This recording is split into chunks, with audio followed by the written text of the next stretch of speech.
بسم اللہ الرحمن الرحیم الحمد للہ رب العالمین والصلاة والسلام علی سیدنا وشفیعنا بالقاسم محمد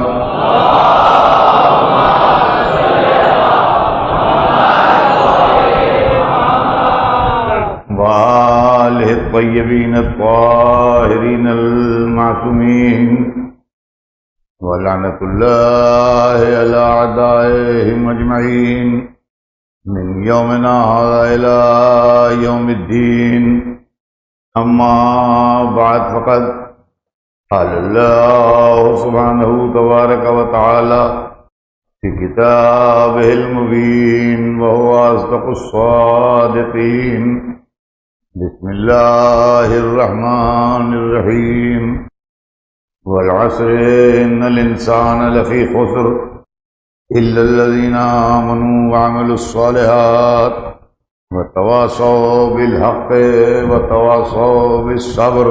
صلوات بھیجیں.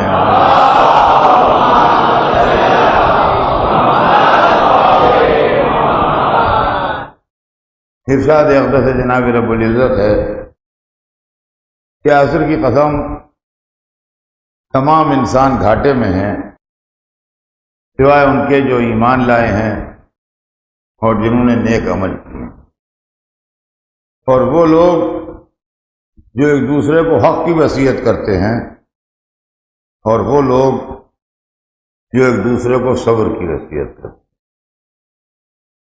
عزیزان محترم،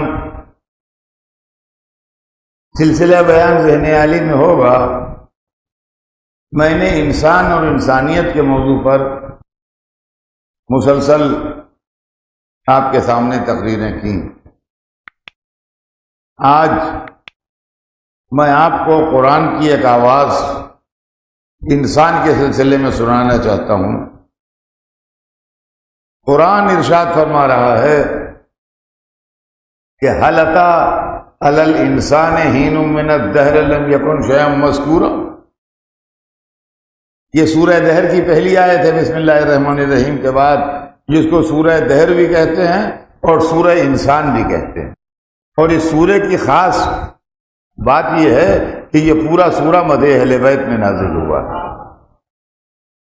یہ اس کی پہلی آیت ہے کہ والعصر کہ هل أتى علی الانسان حین من الدہر لم یکن شیئا مذکورا.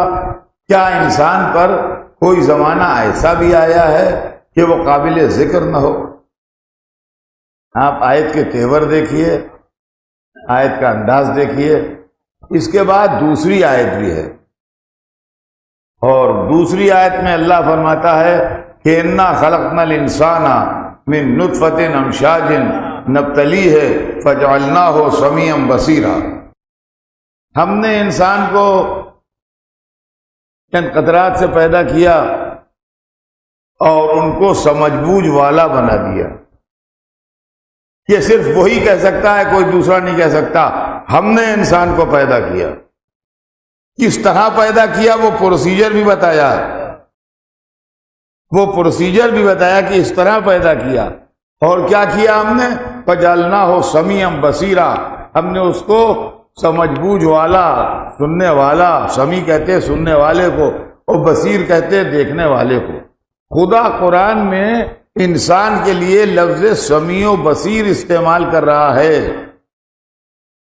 قرآن کھول کے دیکھ لیجئے، یہاں رکھا ہوا ہے. اور کئی جگہ خدا نے قرآن میں اپنے لیے بھی سمیع و بصیر استعمال کیا ہے. تو اس کا مطلب کچھ صفتیں ایسی ہیں جو اللہ کے لیے بھی بولی جاتی ہیں اور بندوں کے لیے بھی بولی جاتی ہیں. ان سے نہ شرک ہوتا ہے، نہ کفر ہوتا ہے.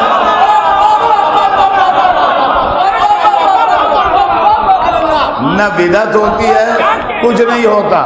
خدا نے انسان کے لیے بھی لفظ سمیع و بصیر استعمال کیا ہے اور اپنے لیے بھی لفظ سمیع و بصیر استعمال کیا ہے. اب جو لوگ کہتے ہیں کہ مشکل کشائی خدا کے لیے ہے، علی کو صلوات محمد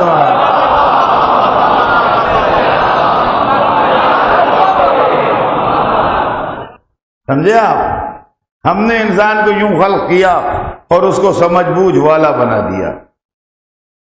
تو پہلی آیت جس کے اندر اللہ سوال کر رہا ہے، کوشچن مارک لگا ہوا ہے، هل أتى على الإنسان حين من الدهر لم يكن شيئا مذكورا، کیا انسان پر کوئی زمانہ ایسا بھی گزرا ہے کہ وہ کوئی قابل ذکر شے نہ ہو؟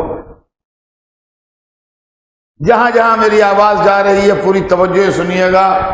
سوال جو ہوتا ہے، کوشچن، اس کا ایک اصول ہے، اور اصول یہ ہے کہ جب چھوٹا بڑے سے سوال کرتا ہے، جب بیٹا باپ سے کچھ پوچھتا ہے، جب شاگرد استاد سے کچھ پوچھتا ہے، تو یہ فرض کیا جاتا ہے کہ اپنے معلومات میں اضافے کے لیے پوچھ رہا ہے۔ اس کو نہیں معلوم ہے، یہ پوچھ رہا ہے۔ اور کبھی کبھی بڑا چھوٹے سے سوال کرتا ہے، استاد شاگرد سے پوچھتا ہے، باپ بیٹے سے کوئی بات پوچھتا ہے، تو اس وقت یہ فرض کیا جاتا ہے کہ معلومات کا امتحان لے رہا ہے کہ یہ بات جانتا ہے کہ نہیں جانتا ہے۔ یہاں سوال کرنے والا اللہ ہے اور ہم سے پوچھا جا رہا ہے، تو معاذ اللہ یہ تو کہا نہیں جا سکتا کہ اللہ کو یہ بات معلوم نہیں تھی، وہ بندوں سے پوچھ رہا تھا بھائی تم ہی بتا دو۔ تو اس کا مطلب یہ ہے کہ اس کے اندر بہت ڈیپتھ ہے، بہت گہرائی ہے، کوئی معاملہ ایسا چکر ہے کہ اللہ پوچھ رہا ہے یہ نقطہ جانتے ہو کہ نہیں؟ انسان پر کوئی زمانہ ایسا گزرا ہے کہ وہ قابل ذکر نہ ہو؟ دوسرا فلسفہ سوال کا یہ ہے عزیزان گرامی کہ سوال طالب علم کے اسٹینڈرڈ کے مطابق ہو۔ لڑکا آپ کا 8ویں میں پڑھتا ہے، میتھمیٹکس لیے ہوئے ہے، سوال وہ دے دیا گیا جو MSc فائنل میں میتھمیٹکس میں آتا ہے، بیچارہ کیا جواب دے؟ کاپی شادی چھوڑ کے چلا آیا، آپ نے اسے اٹھا کے فیل کر دیا۔ یہ فیل نہیں ہوا، آپ کا کوشچن غلط تھا۔ MSc فائنل والے لڑکے کا سوال آپ نے 8ویں درجے کے لڑکے کو دے دیا، اس کے اسٹینڈرڈ کے مطابق نہیں ہے، لہذا یہ فیل نہیں ہوا۔ اور 8ویں درجے کے لڑکے سے جو میتھمیٹکس کا سوال ہوتا ہے وہ MSc فائنل کے پرچے میں دے دیا، اس نے سب کر دیا کھٹا کھٹ، 100 میں 100 مل گئے، اس کو گولڈ میڈل بھی مل گیا۔ تو یہ گولڈ میڈل واپس لیجئے، MSc کی ڈگری واپس لیجئے، یہ MSc نہیں ہے، یہ ایگزام کینسل کیجئے، اس لیے کہ اس کا اسٹینڈرڈ بہت بلو تھا جس کے سامنے یہ سوال آئے۔ انسان جیسے ذہین مخلوق سے یہ سوال کہ یہ بتاؤ کہ کوئی زمانہ تم پر ایسا گزرا ہے کہ تم قابل ذکر نہ تھے؟ معبود، یہ ہمارے اسٹینڈرڈ سے بہت نیچے کا سوال ہے۔ ہم یوں دیکھتے ہیں ماضی میں تو قابل ذکر نہ تھے، فیوچر میں مستقبل میں دیکھتے ہیں تو قابل ذکر نہیں ہے۔ ہم تو جتنی بات ہے اس کے آگے تک بتا دیں گے۔ اس کا مطلب یہ ہے کہ اس کے اندر پیچیدگی ہے، کوئی اس کے اندر کوئی پیچیدگی ہے۔ عزیزان گرامی توجہ چاہتا ہوں، بیان اپنے اختتام کی منزل پر ہے۔ انسان اللہ نے 2 طرح کے بنائے ہیں اس دنیا میں، توجہ سنیے گا جہاں جہاں آواز جا رہی ہے۔ انسان اللہ نے اس دنیا میں 2 طرح کے بنائے ہیں، ایک سیکھنے والا، ایک سکھانے والا، ایک پڑھنے والا، ایک پڑھانے والا، ایک تعلیم دینے والا، ایک تعلیم لینے والا، ایک جنت میں بلانے والا، ایک جنت میں جانے والا۔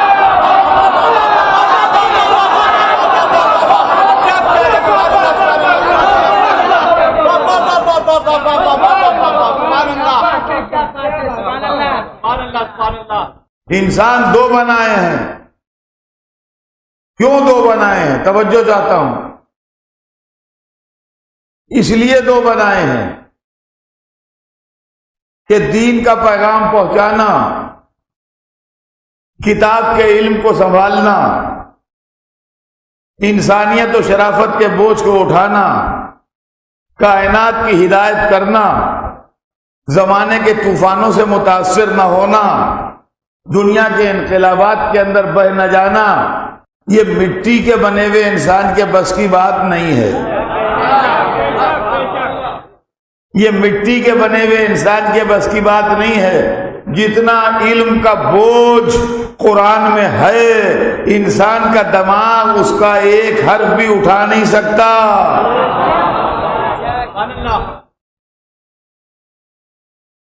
نہیں اٹھا سکتا. بڑا پیارا حال بنا ہوا ہے. یہ بڑا پرانا 150 برس پرانا حال ہے. آپ ہر سال آتے ہیں، بیٹھتے ہیں، اس میں اچھا لگتا ہے. لیکن اگر مسجد کے ٹرسٹی یہ چاہیں کہ اس کے اوپر 200 مالے کی بلڈنگ بنا دیں، دنیا کی سب سے اونچی بلڈنگ یہاں بن جائے، مغل مسجد کا 200 فلور ہے اس میں، تو بن تو سکتی ہے. ٹیکنیکلی انجینئر سے پوچھئے، وہ کہتے ہیں بن تو سکتی ہے، مگر اس کے لیے فاؤنڈیشن سے چلنا پڑے گا، گراؤنڈ زیرو سے. یہ حال ڈیمالش کر دینا پڑے گا. میں نے کہا ہم تو اسی پہ بنائیں گے. کیا اس حال میں اتنی طاقت نہیں ہے کہ 200 مالے کا بوجھ برداشت کر سکے؟ یہ دیواریں نہیں رہیں گی، یہ چھت نہیں رہے گی، یہ ستون نہیں رہیں گے. اتنا ویٹ جو ہے یہ برداشت نہیں کر پائے گا. تو جب مٹی کی بنی ہوئی بلڈنگ مٹی ہی کا بوجھ نہیں برداشت کر سکتی،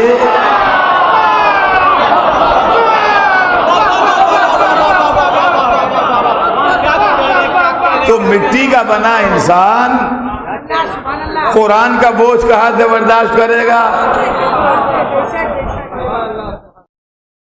تو قرآن کو اٹھائے کون؟ ابھی تک تو دنیا میں کوئی ترازو ایسا ایجاد نہیں ہوا جو قرآن کا ویٹ کر کے بتائے. ابھی تک تو دنیا میں کوئی ترازو ایسا ایجاد نہیں ہوا جو قرآن کا ویٹ کر کے بتائے کہ کتنا ویٹ ہے قرآن کا. اس لیے کہ قرآن کا ویٹ بتایا گیا مگر حد نہیں معلوم ہو پائی. قرآن نے اپنا ویٹ یوں بتایا کہ لو انزلنا ھذا القرآن علی جبل لرأیتہ خاشعا متصدعا من خشیۃ اللہ. یہ قرآن وہ ہے کہ اگر ہم پہاڑ پر اتار دیں تو تم دیکھو کہ پہاڑ سرما ہو جائے. اب ذرا غور کیجئے کہ قرآن کا ویٹ کتنا ہے یہ اب بھی پتہ نہیں چلا. اس لیے کہ اگر ہمالیہ پہ اترے تو ہمالیہ سرما ہو جائے. تو معلومہ کوئی چیز ہمالیہ سے زیادہ طاقتور ہو تو وہ قرآن سنبھالے. اب سمجھیے صلوات بھیجیے محمد پر جن کا سینہ قرآن کا بوجھ اٹھایا ہے.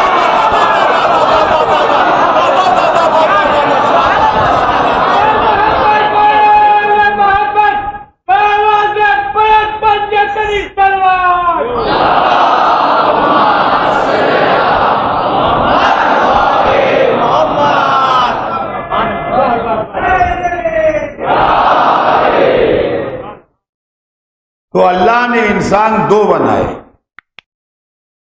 ایک پڑھنے والا انسان، ایک پڑھانے والا انسان. ایک سیکھے گا، ایک سکھائے گا. ایک پڑھے گا، ایک پڑھائے گا. پڑھنے والے جتنے ہیں وہ مٹی سے بنائے گئے، اور پڑھانے والے جتنے ہیں وہ نور سے بنائے گئے. چنانچہ سرکار دو عالم نے فرمایا کہ اول ما خلق اللہ نوری، سب سے پہلے خدا نے میرا نور خلق کیا. تو محمد بنے نور سے، آدم بنے مٹی سے. محمد بنے نور سے، آدم بنے مٹی سے. تو کیا اکیلے محمد ہی نور سے بنے؟ نہیں، ایک کو اور کہا کہ انا وعلی من نور واحد، میں اور علی ایک نور سے، بنانے والا بھی ایک، بننے والا بھی ایک. دنیا کو دھوکہ ہو جاتا ہے یہ خدا ہے کہ یہ خدا ہے. کہا خدا وہ ہے جو ایک رہے گا، مخلوق وہ ہے جو ایک کے دو ہو جائیں گے.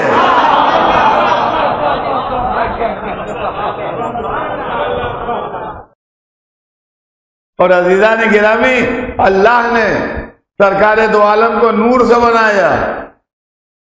علی مرتضیٰ کو نور سے بنایا، پنجتن کو نور سے بنایا، ہم کو آپ کو مٹی سے بنایا۔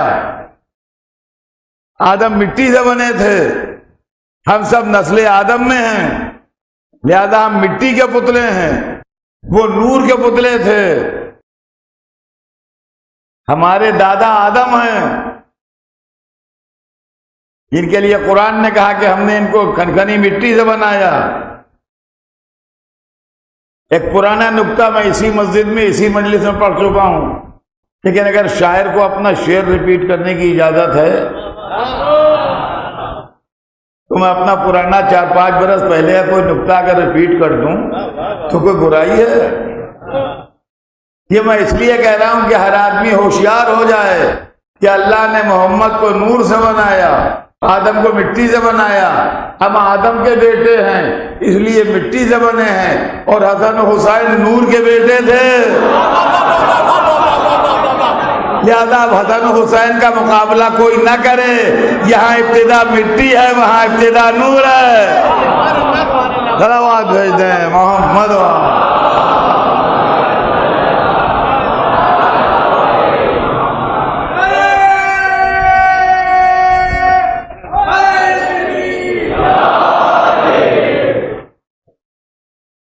اب کیوں نور سے بنایا؟ توجہ چاہتا ہوں، بہت جلدی جلدی گزر جاؤں گا میں اپنی منزل۔ کیوں نور سے بنایا؟ مذہب کو پہنچانے کے لیے، قرآن کا علم سنبھالنے کے لیے مٹی کا بنا انسان کافی نہیں، لہذا ضرورت اس بات کی ہے کہ جو تبلیغ کرنے والا ہو، جو علم قرآن کا حامل ہو، وہ نوری ہو۔ اگر مٹی کا بنا ہوگا تو وہ اتنا علم اپنے اندر پرزرو نہیں کر پائے گا کہ دین کی ضرورت کو پورا ہو۔ اور مٹی کا بنا آدمی جو ہے اس میں اتنی طاقت نہیں ہے کہ اتنے علم کا بوجھ اٹھائے۔ اب اس کو بالکل چھوٹی سی مثال سے سمجھ لیجئے آپ، پھر بات آگے بڑھے کہ میں مجلس میں پڑھتا ہوں، میں یہ تو دعویٰ کر سکتا ہوں کہ میں اردو زبان کا مقرر ہوں۔ اگر میں یہ کہوں کہ میں اردو زبان کا مقرر ہوں تو یہ بات غلط نہیں ہے، ٹھیک ہے۔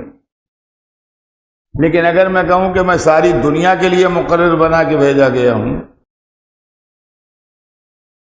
تو چینی کہیں گے آج کے ہمارے یہاں اپنے جوہر دکھائیے، جاپانی کہیں گے ہمارے یہاں آن کی تقریر کیجئے، فرانسیسی کہیں گے ہمارے یہاں آن کی تقریر کیجئے، جرمنی والے بلائیں گے ہمارے یہاں آن کی تقریر کیجئے، رشین کہیں گے ہمارے یہاں آن کی تقریر کیجئے، افریقن کہیں گے ہمارے یہاں آن کی تقریر کیجئے، اور ہر دفعہ میرا یہی جواب ہوگا میں تو اردو میں تو کرتا ہوں تقریر، یہ زبانیں مجھے آتی نہیں۔ تو ان کا پھر آپ نے یہ کیوں کہا تھا کہ ساری دنیا کے لیے تقریر مقرر ہیں آپ؟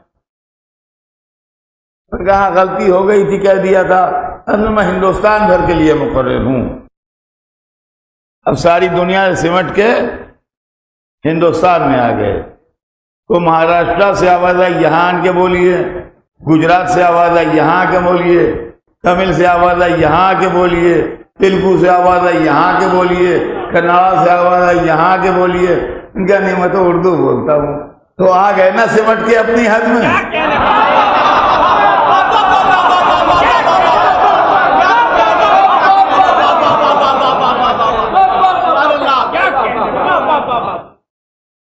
اور اگر میں چاہوں کہ دنیا کی ساری زبانیں سیکھ لوں، ہر جگہ تقریر کروں، تو ایک سروے کے مطابق گلوب کے اوپر 7,000 لینگویجز اور لہجے ہیں، تو ایک سال تو ایک زبان کو دوں تو 7,000 برس کی زندگی ہو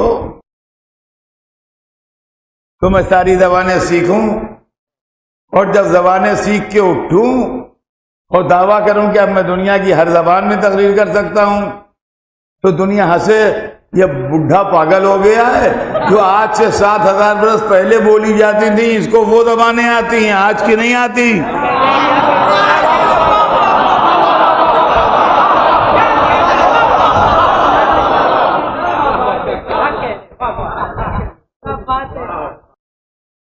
اب سمجھے آپ کہ جس کو کائنات کے لیے رسول بنا کے بھیجا گیا ہو، اگر کائنات کا پورا علم نہ ہو تو رسالت کیا کرے گا؟ صلوات بھیج دیں محمد۔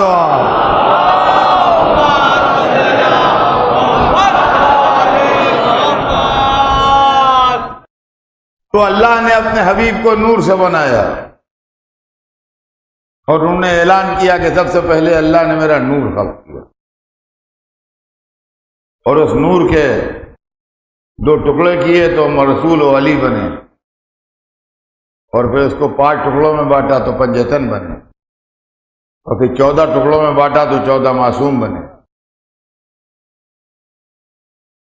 اور یہ بات نہ جوش عقیدت ہے، نہ غلو ہے، نہ یہ بات ہے کہ بھئی ہر ایک کے دل کی بات ہے وہ یوں ہی سوچتے ہوں گے، نہیں، گائیڈ لائن ہمیں قرآن نے دی ہے۔ قرآن نے ہمیں گائیڈ لائن دی ہے کہ رسول اللہ نوری ہیں۔ اب سنیے جہاں جہاں آواز جا رہی ہے، قرآن نے ہمیں گائیڈ لائن دی ہے کہ رسول اللہ نوری ہیں۔ قرآن میں ایک آیت ہے کہ یا ایھا النبی وکیف اذا جئنا من کل امۃ بشہید وجئنا بک علی ہؤلاء شہیدا۔ یہ قرآن کی آیت میں نے پڑھی آپ کے سامنے۔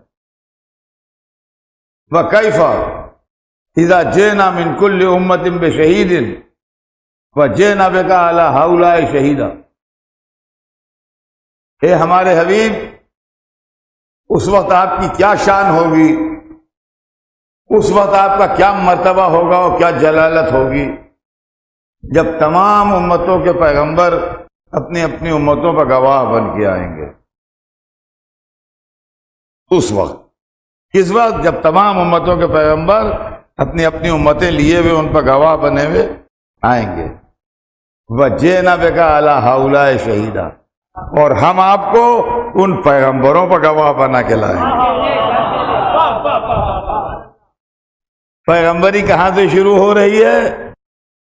حضرت آدم سے، اور رسول کے پہلے کے پیغمبر آخری کون ہیں؟ جناب عیسیٰ۔ تو حضرت آدم سے لے کے حضرت عیسیٰ تک کے پیغمبر آ رہے ہیں، اپنے اپنے گروہ ساتھ لا رہے ہیں قیامت کے دن، اور ان کی نیکی و بدی پر، ان کے خیر و شر پر، ان کے ایمان و کفر پر گواہی دے رہے ہیں۔ جب گواہیاں مکمل ہو گئیں تو پیغمبر سب ایک طرف جا کے تشریف فرما ہو گئے۔ اب اللہ نے اپنے حبیب کو بھیجا، اور حبیب نے آ کے پیغمبروں کے اخلاص عمل پر گواہی دی۔ عزیزان گرامی، تاریخ تو یہ کہتی ہے کہ جناب عیسیٰ کے کافی عرصے بعد حضور پیدا ہوئے۔ جناب عیسیٰ کے کافی عرصے بعد حضور پیدا ہوئے، 570 برس کے بعد حضور پیدا ہوئے، اور گواہی دے رہے ہیں آدم کی۔ تو اگر حضور کا وجود نوری نہیں تھا تو یہ گواہی کیسی؟ یہ گواہی کیسی آپ مجھے بتائیے؟ اس لیے کہ گواہ کو تو آنکھوں دیکھا ہونا چاہیے۔ اب اگر کوئی کہے کہ اطہر صاحب آپ 58 برس سے مغل مسجد میں پڑھ رہے ہیں، کل آن کے گواہی دیجیے گا عدالت میں کہ مغل مسجد آپ کے سامنے بنی، تو اس مسجد کے بنے کو 150 سال ہو گئے، میں 150 سال کا نہیں ہوں، تو مسجد بنی ضرور ہے مگر میرے سامنے نہیں بنی، میں گواہی نہیں دے سکتا کہ میرے سامنے بنی ہے۔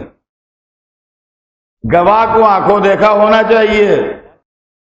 کہ آپ گواہی دیجئے کہ تاج محل آپ کے سامنے بنا، کہ تاج محل دیکھا ہے ہم نے، مگر تاج محل ہمارے سامنے بنا نہیں ہے۔ تو عزیزان گرامی، اگر حضور آدم کے پہلے سے موجود نہیں تھے تو گواہی کیسی؟ اور تھے تو کیسے تھے؟ پیدا تو ہوئے بعد میں، تنہ کامل الفیل میں، کیا عالم نور میں تھے۔ اچھا تو اس کونے پر عالم نور میں ہیں. اب آئیے یہ کونا جو قیامت سے ملا ہوا ہے رسول کے بعد کا، اس کے لیے بھی آیت سن لیجئے. ارشاد ہو رہا ہے وَكَذَلِكَ جَعَلْنَاكُمْ أُمَّةً وَسَطًا لِتَكُونُوا شُهَدَاءَ عَلَى النَّاسِ وَيَكُونَ الرَّسُولُ عَلَيْكُمْ شَهِيدًا. اور اسی طریقے سے ہم نے تمہیں درمیانی گروہ قرار دیا کہ تم انسانوں پر گواہ بنو اور رسول تم پر گواہ بنے. مفسرین کہتے ہیں کہ امت وسط سے مراد امت محمدی ہے جو قیامت تک رہے گی. ہمارے علماء کہتے ہیں امت وسط سے مراد 12 امام ہیں جو سلسلہ امامت قیامت تک رہے گا. بہرحال امت ہو یا امام ہو سلسلہ قیامت تک رہے گا. اللہ رسول سے کہتا ہے ہم نے آپ کو ان پر گواہ بنایا. اگر آج رسول ہیں نہیں تو گواہ کیسے ہیں؟ نہیں تو گواہ کیسے؟ اب میری سمجھ میں نہیں آتا کہ میں فیصلہ کیا کروں.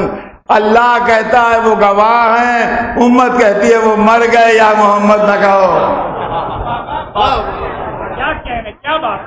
یہ تو رسول کی بات ہو گئی کہ وہ نوری ہیں.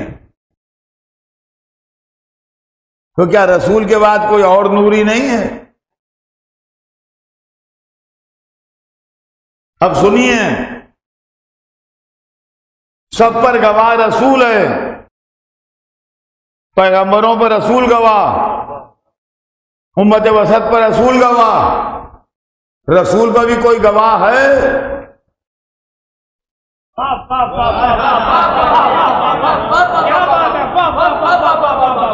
تو ہم قرآن میں پھر گئے پوچھ رہے قرآن سے کہ قرآن تو ہی بتا دے رسول کا کوئی گواہ ہے کہ نہیں. تو قرآن بولا کہ آیت نکال لو قل کفا باللہ شہیداً بینی و بینکم ومن عندہ علم الکتاب. یہ رسول کہہ دیجئے کہ میری گواہی کے لیے اللہ کافی ہے اور وہ جس کے پاس پوری کتاب کا علم ہے.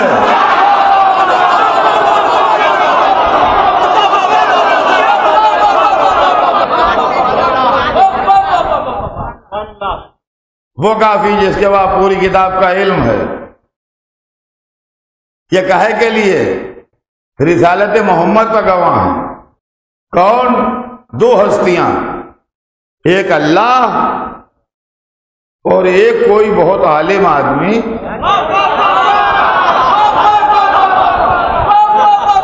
جس کے پاس پوری کتاب کا علم ہے. اب اس آدمی کو ڈھونڈیے کہ کون ہے. تو پہلے یہ دیکھیے یہ رسول کب بنے. تو وہ کہتے ہیں کن تو نبیًا و آدم بین الماء والطین. میں نبی تھا اور آدم پانیوں مٹی میں تھے، یعنی آدم بنے نہیں تھے. تو آدم تو خلق نہیں ہوئے تو جو گواہ ہوتے. تو جب آدم گواہ نہیں ہو سکتے رسالت محمد کے تو آدمی کہاں سے ہوگا؟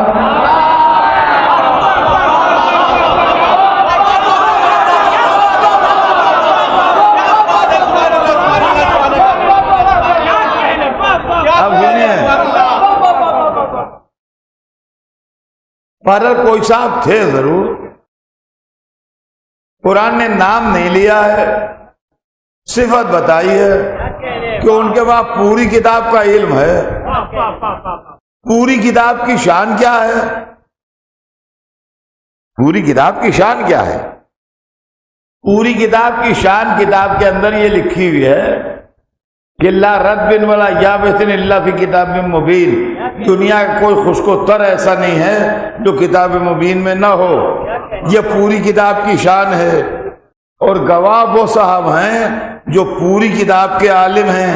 کہیں یہ وہی تو نہیں ہے جو کل منبر پہ بیٹھے سلونی کہہ رہے تھے؟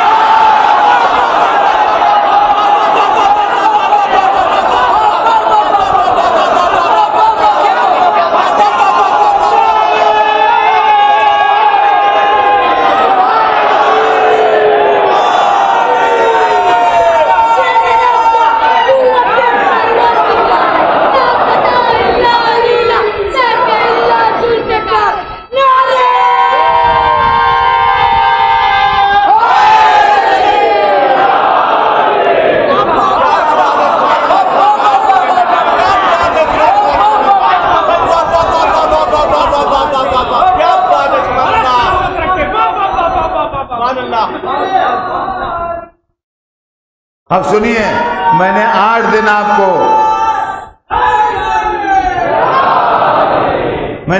آپ کو مٹی کے بنے انسان کی کہانی سنائی، آج نور کے بنے انسان کی کہانی سنیے، جس کے بعد علم کتاب ہے۔ اللہ تو اکیلا کافی تھا گواہی کے لیے، خاتون نے ایک کو اور شامل کیا۔ اب یہ تو اللہ کی مصلحت اللہ ہی جانے کہ اس نے اپنی گواہی میں ایک کو اور شامل کر لیا۔ تو جب رسالت کی گواہی میں اللہ نے ایک کو شامل کر لیا تو اکیلا قرآن کیسے کافی ہو جائے گا؟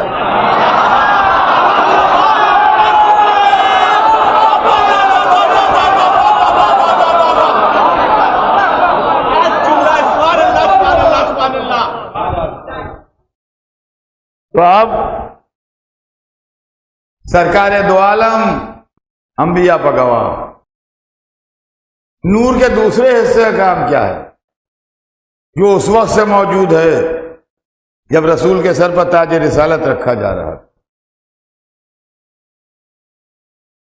بڑا مشہور واقعہ ہے اور میں کئی دفعہ پڑھ چکا ہوں، میں اشارہ کر رہا ہوں کہ رسول بیٹھے تھے، سلمان بیٹھے تھے اور مولا علی بیٹھے تھے، اور عرب کا میوہ کھجور خاص نوش کر رہے تھے۔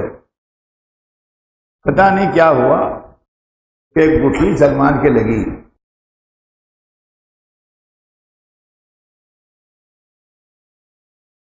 یہ ہمارے ہندوستان میں بھی رواج ہے، آپس میں دوست جب بیٹھ کے آم کھاتے ہیں تو کبھی کبھی گٹھلیاں چل جاتی ہیں،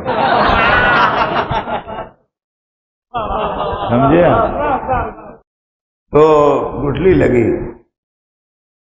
تو انہوں نے مڑ کے دیکھا کہ آپ مجھ بڈھے سے مذاق کرتے ہیں۔ یہ ٹریننگ ہو رہی تھی، یہ اس میں ٹریننگ کلاس تھا، سلمان سمجھ نہیں پائے تو کہنے لگے سلمان کیا بہت بڈھے ہو؟ ان کا میں اتنا ہوں۔ کہنے لگے تمہیں وہ واقعہ یاد ہے جب تمہیں شیر نے گھیرا تھا جنگل میں؟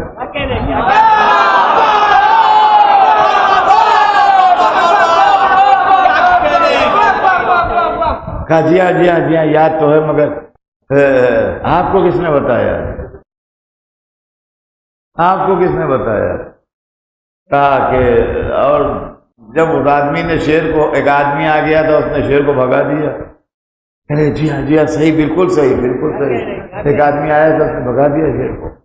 تو کہنے لگے جب تمہاری جان بچ گئی، تمہارے دم میں دم آیا، تو وہاں جنگل تھا، پھول کھلے ہوئے تھے کچھ، تم نے پھولوں کو جمع کر کے گلدستہ بنایا ہے، اور اس آدمی کے پاس آئے، کہنے لگے کہ جی میرے پاس کچھ ہے نہیں اس وقت جو میں آپ کو تحفہ دوں، غریب کا تحفہ یہی پھولوں کا ایک گلدستہ ہے، یہ ایکسیپٹ کر لیجئے آپ۔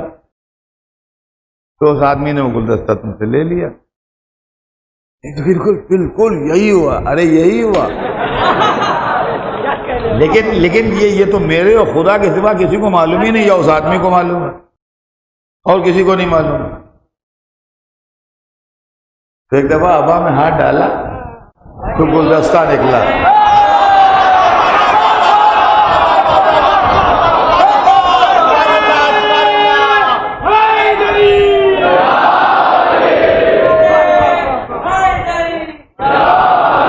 گلدستہ نکلا۔ کہا دیکھو سلمان پہچانو کہیں یہی تو، یہ گلدستہ تو نہیں تھا۔ اب تو چکر کھا یہ کیا ہے، اور اب اگر علی بازو نہ تھام لیں تو نہ جانے کیا ہو۔ تعلیم تو دے دی لیکن اب علم کے رویلے میں بہ نہ جائیں، یہ سنبھالو انہیں۔ کہا سلمان گھبراؤ نہیں، ہر نبی کی مدد میں نے چھپ کے کی ہے، محمد کی مدد کے لیے اعلیٰ اعلان ہے۔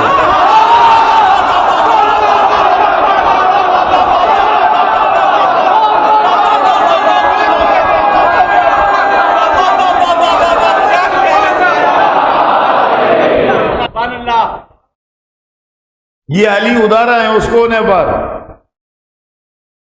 ایک نور کو تصدیق کے لیے چھوڑا، ایک نور کو مدد کے لیے خلق کیا۔ اب علی اس رسول کے لیے تو میں نے آیت پڑھی، اس کا نعرے کو امت وسط کے گواہ، یہ بھی قیامت والے اینڈ پہ ہیں کہ نہیں؟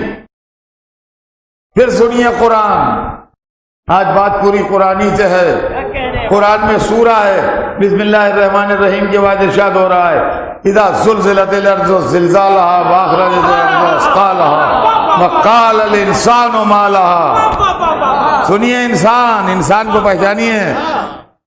اذا زلزلت الارض زلزالها، جب زمین کو زور زور سے جھٹکے دیے جائیں گے۔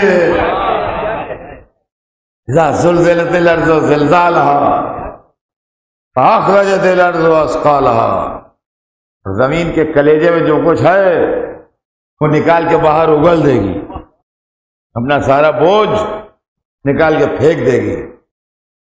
وقال الانسان ما لها، پہچانیے انسان، میں اپنے موضوع سے الگ نہیں ہو رہا ہوں۔ وقال الانسان ما لها، کہ انسان کہے گا تجھے کیا ہو گیا ہے؟ تو یہ نہ سمجھے کہ آپ ہوں گے وہ انسان۔ ارے کسی ملٹی سٹوری بلڈنگ کے ملبے میں مرے پڑے ہوں گے دبے، وہاں پوچھنے کے لیے بیٹھے ہوں گے کہ تجھے کیا ہو گیا۔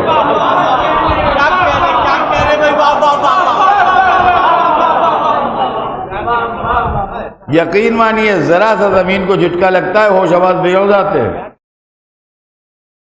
ابھی تھوڑے دنوں پہلے لکھنؤ میں زلزلہ آ چکا ہے، برا حال ہو گیا تھا لوگوں کا، ہم نے اپنی آنکھوں سے دیکھا، نہ کہ زمین کے اتنے جھٹکے کھائے کہ زمین کا کلیجہ پھٹ جائے۔ قال الانسان ما لها، انسان کہے گا تجھے کیا ہو گیا ہے؟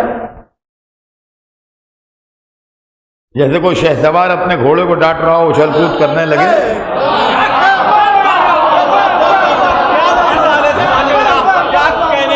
تجھے کیا ہو گیا ہے؟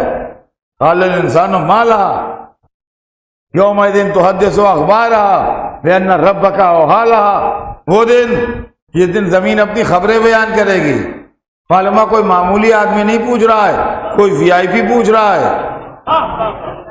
اللہ وہی بھیج رہا ہے کہ انسان پوچھ رہا ہے بولتی نہیں، انسان پوچھ رہا ہے بولتی نہیں، تو زمین جلدی جلدی اپنی خبریں سنانے لگے گی، رپورٹ دینے لگے گی۔ اب سمجھے آپ ابو تراب کا کیا معنی ہے؟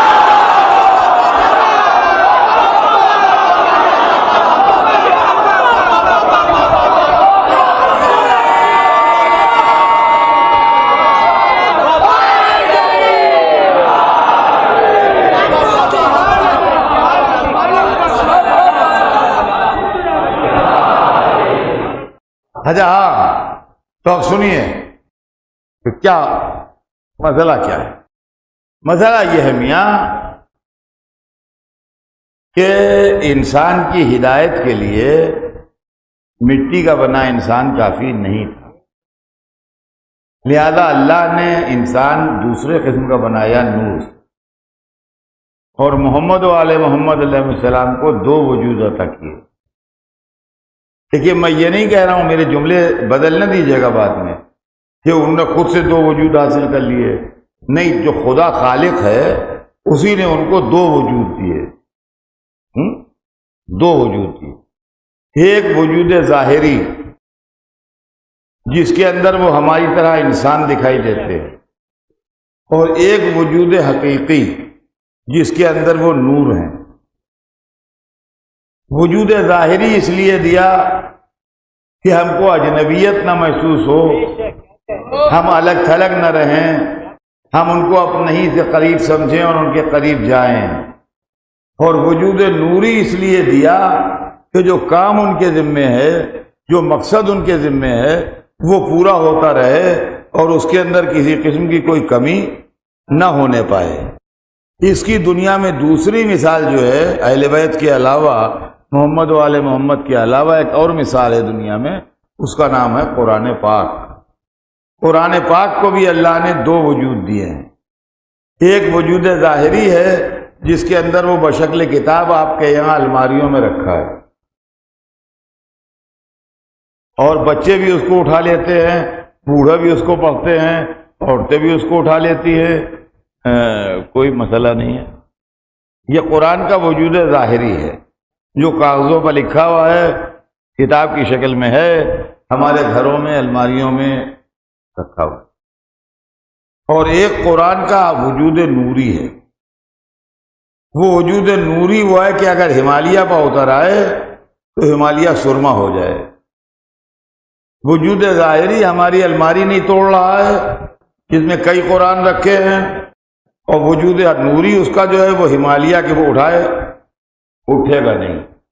تو جس طریقے سے قرآن کے دو وجود ہیں، ایک ظاہری ہے کہ ہم اس کو پڑھ سکیں، اس سے فائدہ اٹھا سکیں، وہ قرآن کا وجود ظاہری ہے، اور ایک قرآن کا وجود ہے۔ بالکل اسی طرح محمد والے محمد کا ایک وجود ظاہری ہے اور ایک وجود نور۔ بس عزیزان گرامی، زندگی رہی تو بقیہ کل عرض کروں گا، اور پھر چلتے چلتے عرض کر دوں کہ کل کی مجلس تاخیر سے شروع ہوگی، اس لیے کہ اب وقت تمام ہو گیا، اور آج نمی رات فاطمہ زہرا کو پرسا دے دی۔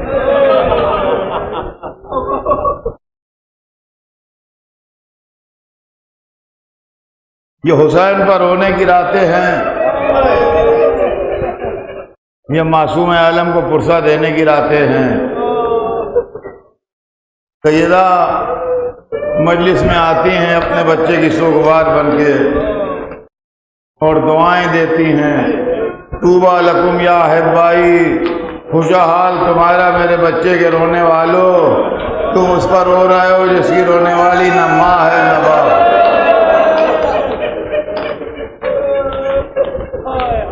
آپ جب سے محرم کا چاند ہوا ہے، جب سے مسلسل پرسے میں مشغول ہیں، دوستوں کا پرسہ دیا، عزیزوں کا پرسہ دیا، دل کے ٹکڑوں کا پرسہ دیا، پرسوں سیدہ کے یتیم پوتے قاسم کا پرسہ دیا،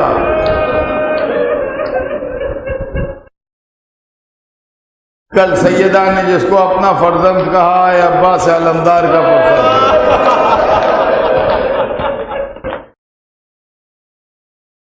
آج شہزادہ علی اکبر کے پرسے کی رات ہے۔ میں جب سوچتا ہوں کبھی کبھی تو میرا دل تڑپنے لگتا ہے، میں بھی انسان ہوں، واقعات تاریخ جب میری آنکھوں کے سامنے سے گزرتے ہیں، پھر میں نفسیات انسانی کے حساب سے بھی سوچتا رہتا ہوں، جو مجلس پڑھتا ہوں۔ کسی ماں کو اگر کوئی بڑا خوبصورت بیٹا مل جاتا ہے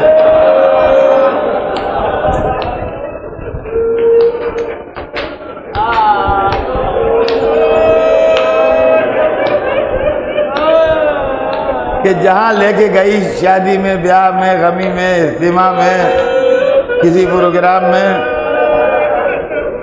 جس نے دیکھا کہا تمہارا بچہ بہت پیارا ہے، ارے بڑا پیارا ہے، ارے بڑا حسین ہے، ارے اللہ سلامت رکھے، بڑا پیارا بچہ ہے۔ تو عزیزان گرامی، ماں نظر تو اتارتی ہے، دعائیں تو مانگتی ہے، مگر ایک طرح کی خوشی محسوس کرتی ہے کہ اللہ نے مجھے یہ پیارا بچہ دیا ہے۔ یہ نفسیاتی فطرت ہے، آپ سے زیادہ میری بہنیں بیٹیاں اس کو سمجھیں گی۔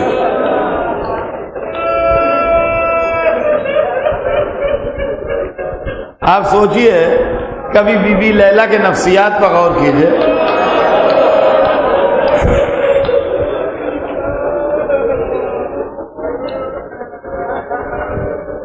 علی اکبر ہمیشہ 18 برس کے تو تھے نہیں، بچپن میں اپنی ماں کی گود میں رہتے ہوں گے، اپنی پھوپھی کی گود میں رہتے ہوں گے، ساتھ جاتے ہوں گے، ساتھ آتے ہوں گے، ہر ایک تعریف کرتا ہوگا۔ جب اور ذرا بڑے ہوئے ہوں گے تو لوگ کہنے لگے ہوں گے کہ اس میں تو رسول اللہ کی جھلکیاں نظر آ رہی ہیں، یہ آنکھیں تو بالکل رسول اللہ کی آنکھوں جیسی ہیں، یہ چہرہ تو رسول اللہ کے چہرے سے ملتا جلتا ہے، یہ بلند پیشانی تو رسول اللہ کی پیشانی جیسی ہے۔ آپ سوچئے ماں کیسی خوش ہوتی ہوگی اور کیا محسوس کرتی ہوگی، سوچئے جب لیلا کی کمائی اجڑی ہوگی،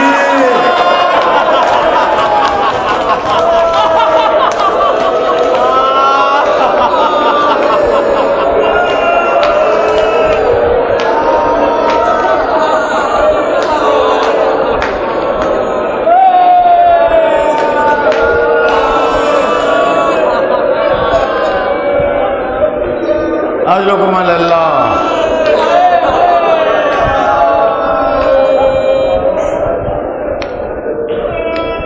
جزاکم ربکم۔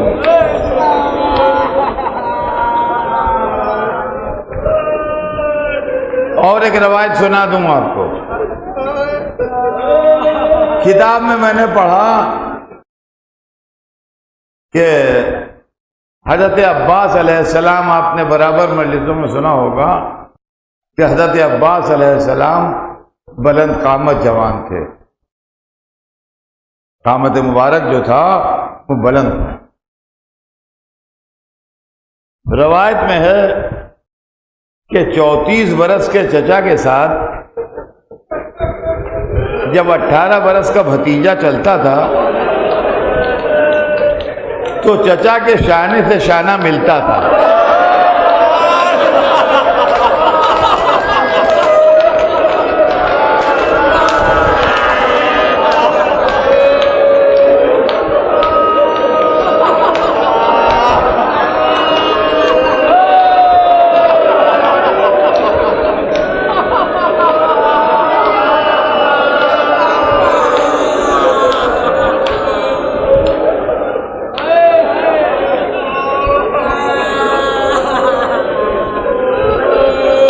کیا میں سوال کروں کہ موت، کیا یہ شباب اسی دن کے لیے آیا تھا کہ بوڑھا باپ لاشا اٹھائے؟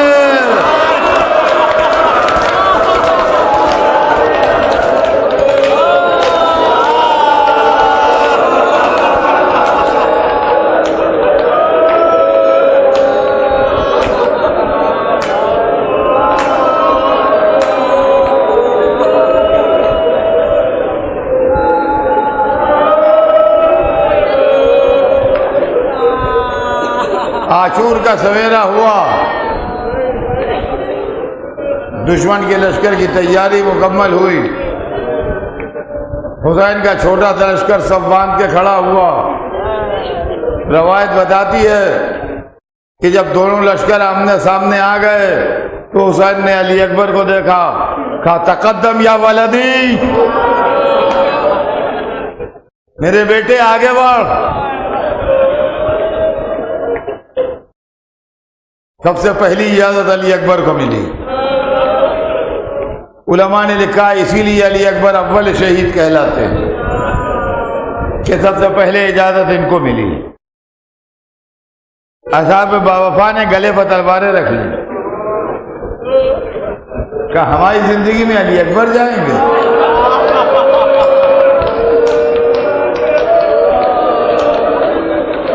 یہ نہیں ہوگا، جب ہم نہ رہیں تو اختیار ہے۔ اصحاب کی گزارش پر حسین نے علی اکبر کو روک لیا۔ دوست تمام ہوئے، عزیزوں کی باری آئی، عزیز تمام ہوئے، دل کے ٹکڑوں کی باری آئی، دل کے ٹکڑے تمام ہوئے۔ اب علی اکبر اکیلے تھے۔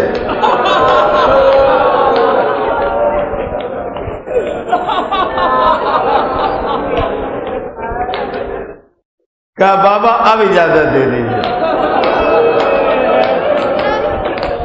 منع نہیں فرمایا۔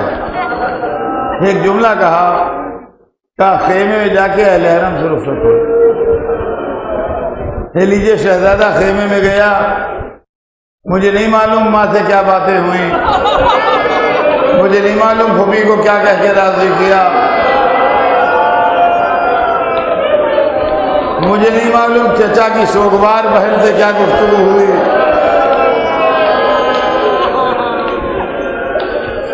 مجھے اتنا معلوم ہے کہ شہزادہ نکلنا چاہتا ہے، بیویاں روک لیتی ہیں، خیمے کا پردہ اٹھتا ہے وہ گرتا ہے، اٹھتا ہے وہ گرتا ہے، اور ایک مرتبہ علی اکبر نکلے، ایسا لگا جیسے بھرے گھر سے جنازہ نکل گیا۔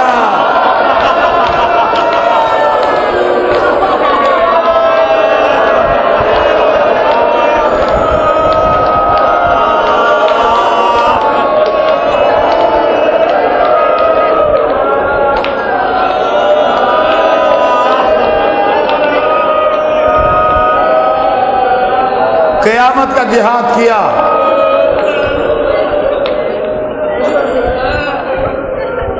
بکر ابن غانم کو قتل کر کے آئے باپ کے سامنے، کہا بابا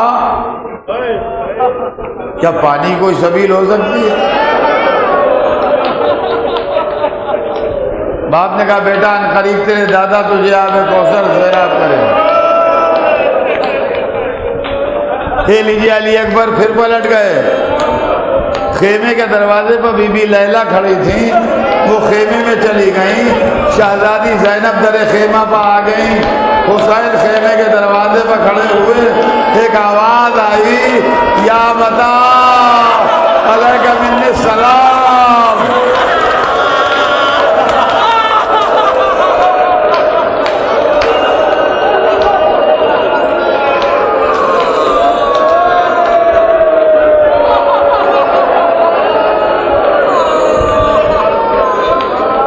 عزیز و حسین اکیلے تھے، علی اکبر کے لاشے پر چلے، بیٹے کو زندہ پایا، کہا بابا میرے دادا آ گئے، ہاتھ میں جامِ کوثر لیے ہیں۔ کہ لیجیے حسین نے ایک ہاتھ زمین پر ٹیکا، ایک ہاتھ سے برچھی نکالی، علی اکبر کا دم نکل گیا، منہ